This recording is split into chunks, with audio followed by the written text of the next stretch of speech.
स्वागत है आप सभी का मेरे इस चैनल पर। आज की इस वीडियो में मैं दिखाऊंगी कि जो मैंने विंटर के प्लांट्स की शॉपिंग करी है उनको मैं कैसे रिपोर्ट करूंगी, और साथ ही साथ जो सबसे ज़्यादा इम्पॉर्टेंट चीज़ है कि जब हम विंटर के फ्लावरिंग प्लांट्स लेके आते हैं तो उसको नॉर्मल परमानेंट प्लांट्स की तरह उसकी रिपोर्टिंग नहीं की जाती है। तो आज मैं जो मेन इम्पॉर्टेंट पॉइंट्स हैं वो सभी डिस्कस करूँगी। साथ ही साथ गेंदे के प्लांट्स जिनको कि हमारी गिलहरी ख़राब कर जाती है उससे कैसे बचाएं, ये सब भी आपको बताऊंगी। विंटर के प्लांट्स को लगाने के लिए सबसे पहले देखिए, हम चाहते हैं कि जब बालकनी में गार्डनिंग कर रहे हैं तो लाइट वेट होना चाहिए आपकी जो भी पॉट है। तो उसके लिए अच्छा है अगर आपके पास ड्राई लीव्स है तो मिट्टी में कुछ ड्राई लीव्स को आप ऐड कर दीजिए। ये सारे प्लांट्स जो है आज ही मैंने परचेज़ करे हैं, लेकिन मॉर्निंग में करे थे। अब ये इवनिंग का समय हो गया है, अराउंड 4 से 4:30 बजे। तो प्लांट्स जो है कंफर्टेबल हो चुके हैं मेरी बालकनी में, तो मैंने सोचा अब मैं इनको रिपोर्ट करती हूँ। ये कुछ ड्राई लीव्स हैं जिनको मैं अपने मिट्टी में ऐड करूँगी। इससे पॉट जो है लाइट वेट रहते हैं।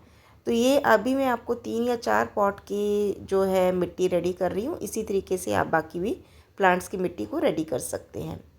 मिट्टी को रेडी करने के लिए, क्योंकि जब बालकनी में आप गार्डनिंग करेंगे तो आपको चाहिए कि लाइट वेट। अब ये जो मेरी पुराने पॉट्स की मिट्टी है इसके अंदर ऑलरेडी ही जो है कोकोपीट एडेड है और इसमें रेत भी एडेड है। तो इसी मिट्टी को जो कि मैंने धूप में ड्राई कर ली थी, इसी में मैंने ड्राई लीव्स ऐड कर दी हैं। अब क्योंकि विंटर के जो प्लांट्स हैं उनको बहुत ही अच्छा न्यूट्रिशंस की ज़रूरत होती है, तो अब इसमें मैं पूरा अभी समझो 4 पॉट इसके रेडी करूँगी। तो 1 kg के करीब मैंने इसमें वर्मी कंपोस्ट ऐड कर दिया है। और इसमें सबसे इम्पॉर्टेंट चीज़ है जो नीम खली। इससे क्या आपके प्लांट्स जो है इन्फेक्शन से, बैक्टीरिया से, फंगस से बचे रहेंगे। आप इसको ऐड कर दीजिए। और साथ ही साथ इसमें मैं ऐड करूँगी कुछ डीएपी के दाने।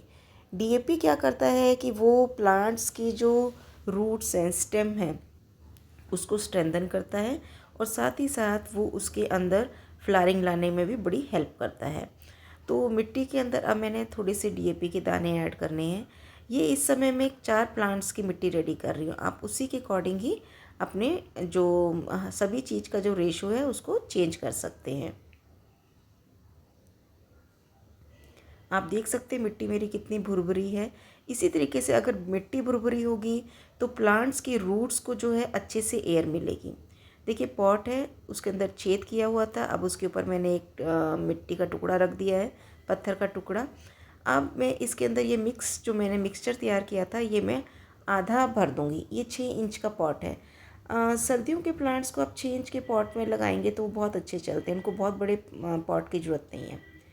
देखिए आपने बड़े ध्यान से जो है इसकी जो थैली है उसको रिमूव करना है, और उसके बाद बिल्कुल भी मिट्टी को मत हटाइएगा, क्योंकि जो विंटर के प्लांट्स होते हैं उनकी मिट्टी उनके रूट्स बहुत डेलिकेट्स होते हैं, साथ ही उनकी स्टेम भी बहुत डेलिकेट होती है। अब इस प्लांट को भी लाते लाते रास्ते में ही इसकी कई ब्रांचेस टूट गई। आप बिना उसकी मिट्टी को हटाए आप एज इट इज़ आप उसको लगा दीजिए, सेंटर में रखिए और टैप टैप करके उसमें जितनी भी एयर गैप्स है उसको हटा दीजिए। देखिए कितनी सारी मेरी स्टेम्स ना ऐसे ही टूट गई। अब इसके मैं छाँव में रखूँगी आज, क्योंकि वैसे भी 4:30 बजे का समय है शाम का, तो धूप वैसे भी बहुत कम हो गई है, बहुत हल्की सी है। तो पूरा दिन पूरी रात ये बाहर रहेंगे, इससे जो है इनको जो रिपोर्टिंग का शौक़ होता है उससे भी वो बच जाएंगे। कल मैं इनको जो है सनलाइट में रखूँगी। सर्दियों में वैसे भी बालकनी में बहुत ज़्यादा सनलाइट आती नहीं है, बहुत तेज़ धूप नहीं आती है। तो 2 बजे के करीब मेरी इस बालकनी में धूप आती है, 2 से 4, 4:30, 5 बजे तक धूप रहती है। अब इसमें मैं अच्छे से पानी दूँगी। पानी देने से हुआ क्या, मिट्टी जो है सेट हो जाएगी, और जहाँ कहीं भी लगेगा कि मिट्टी कम हो गई है उसको आप और मिट्टी से फिल कर दीजिए, ताकि आपके प्लांट जो है वो एक तरफ झुके नहीं। विंटर्स के तो बहुत सुंदर सुंदर प्लांट्स हैं, मतलब एक बार आप चले जाओ लेने के लिए नर्सरी में तो आपका मन करता है सभी ले आओ। आज ही मैं गई हूँ, मैं लेने तो 5-6 सिर्फ मैरीगोल्ड के गई थी, लेकिन मैं रुकी नहीं पाई। कम से कम मैं 15 प्लांट्स परचेज़ करके लाई हूँ, जिसमें से डायंथस का प्लांट है, पिटूनिया है, विनका के प्लांट्स है, मैरीगोल्ड के प्लांट्स है और एक दो टाइप के अलग अलग प्लांट्स है। मतलब इतने सुंदर लगते हैं कि आप अपने आप को कंट्रोल ही नहीं कर पाते। ये देखिए इस तरीके से आता है। मिट्टी इनकी चिकनी नहीं है, बहुत अच्छी मिट्टी है, तो आप बिल्कुल भी रिमूव मत कीजिए। मिट्टी को रिमूव करते हुए इनकी रूट्स जो हैं वो डैमेज हो जाती हैं, इनकी ब्रांचेस टूट जाएंगी और आपका पौधा मर सकता है। तो इसी तरीके से मैं अपने अब ये सारे प्लांट्स इसी तरह एक एक करके लगा दूँगी। सभी प्लांट्स लगा दिए और अब मैं बहुत थक चुकी हूँ और इतना गंद फैल जाता है लगाने के बाद। जब आप लगा रहे होते हो तो उस समय आप बहुत जोश में होते हैं और उसके बाद जब आपको सारे ये क्लीन करना पड़ता है तो बहुत टायर्ड फील करते हैं। तो इसलिए एक साथ बहुत सारे प्लांट्स मत लाइए। 10-12 प्लांट्स एक बार ही लाइए, उसको लगा दीजिए, फिर उसके बाद नेक्स्ट लॉट में आप प्लांट्स लाइए।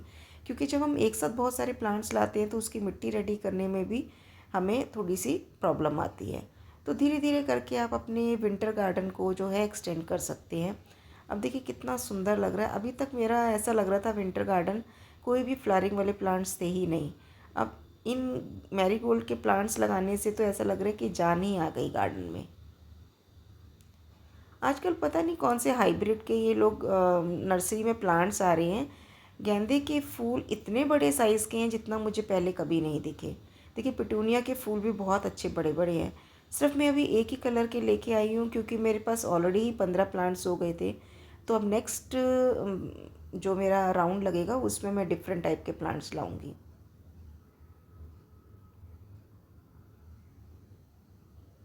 ये वॉन्डरिंग जू मेरा एक बार ही ख़त्म ही हो गया था। अब धीरे धीरे इतना फैल गया है कि बस इनको प्रॉपर इनका कंफर्टेबल एनवायरनमेंट मिले तो प्लांट्स अपने आप ही ग्रो करता है। अब बस मेरा काम बचा है इस मिट्टी को क्लीन करना, बालकनी को धोना और फिर सभी पौधों में जितने भी मैंने अभी प्लांट्स लगाए हैं सभी के अंदर पानी देना। ये गोल्डन मनी प्लांट तो बहुत ही सुंदर है। छोटा सा 50 रुपये का लाई थी और अब आप देख सकते हो कितने बड़े बड़े हो गए हैं ये। जैसे किसी भी कंफर्टेबल एनवायरनमेंट जब किसी प्लांट को मिलता है तो वो बहुत अच्छे से ग्रो करता है। प्रॉपर टाइम पे उसको पानी मिल जाए, खाद मिल जाए, अच्छी धूप मिल जाए। ये देखिए 3 इंच के पॉट में लगा हुआ है वॉन्डरिंग ज्यू और आप देख सकते हो कितनी ब्रांचेस इसकी फैल गई हैं। सिर्फ मैंने इसमें एक ही स्टेम लगाई थी। ये बहुत ही कलरफुल प्लांट है, घर में ज़रूर लगाना चाहिए वॉन्डरिंग ज्यू। हैंगिंग बास्केट में तो बहुत सुंदर लगता है, बट मेरी बालकनी में ऑलरेडी हैंगिंग बास्केट में मैंने बहुत सारे प्लांट्स लगा रखे हैं। अब बालकनी मैंने धो ली है और अब देखिए मेरे आपको ध्यान होगा यहाँ पे मैं कड़ी पत्ते का मेरा प्लांट था, उसको मैंने अब अपनी फ्रंट बालकनी में लगाकर यहाँ पर मैंने बोगनविलिया को कन्वर्ट कर दिया क्योंकि फ्रंट बालकनी में बहुत अच्छी धूप आती है और कड़ी पत्ते के प्लांट को धूप की बहुत ज़रूरत है। अभी ये सारे प्लांट्स मैंने शेड में रख दिए हैं। देखिए डायंथस कितने सुंदर लगते हैं।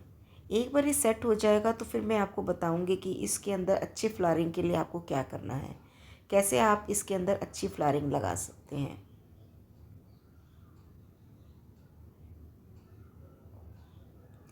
अलग अलग कलर के प्लांट्स फूल वाले पौधे लेके आएंगे तो आपकी छोटी सी बालकनी भी जो है ना बहुत कलरफुल लगेगी। तो जैसे कि आपको पता है फ्लैट्स में बालकनी बहुत छोटी छोटी होती हैं तो आप हैंगिंग बास्केट्स में रेलिंग प्लांटर्स लगा सकते हैं। अब आप देखिए मैंने सारे प्लांट्स जो हैं साइड में स्टैंड पर लगाए हुए हैं तो इससे बालकनी भी खुली खुली रहती है और आप बहुत सारे प्लांट्स लगा सकते हैं। मेरी इस छोटी सी बालकनी के अंदर कम से कम मैंने 100 प्लांट्स लगा रखे हैं और बीच में भी अगर आप देखेंगे तो बहुत सारा स्पेस बच जाता है।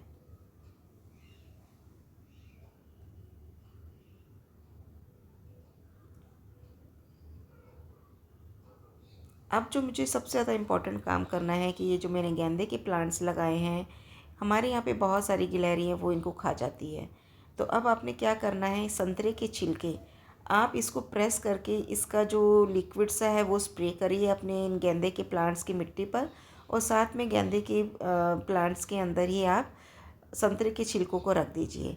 इससे थोड़ा सा वो कंट्रोल होती हैं, गिलहरी इतनी पास नहीं आती हैं।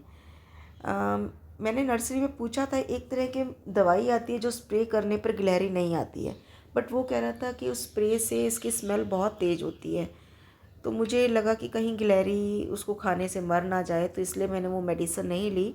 बट हाँ, ये संतरे के छिलके भी काम करते हैं। लास्ट में मैंने इसी तरीके से अपने सारे गेंदे के प्लांट्स को बचाया था।